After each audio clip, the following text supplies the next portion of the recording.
So guys, nakita niyo nagkakagulo. Kasi nga hindi na siya umiiyak. Kung ano na lang ginagalaw niya. Ajing, ajing, ajing, ajing, ajing. Ajing, ajing, ajing, ajing. Ajing, ajing, ajing, ajing. Ajing, ajing, ajing. Ajing! Sabi, hindi ako iiyak. Guguluhin ko kayo. Ayaw, me. Asar ako sa inyo. Ajing, ajing, ajing. Ajing, ajing, ajing, ajing, ajing, ajing. Aching! Aching! Aching! Aching! May tsura ba? Hindi na may tsura ba na to?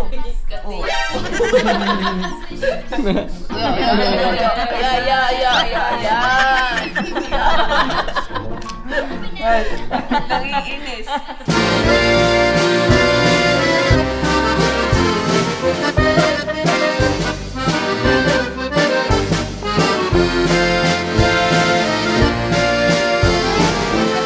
So yun guys, siya ngayon ay si Belle. Ayan, wala siya sa mood kasi nga namabaga na daw yung gums niya at palabas na yung mga teeth niya. Kaya ganito. Buti nga di siya umiiyak.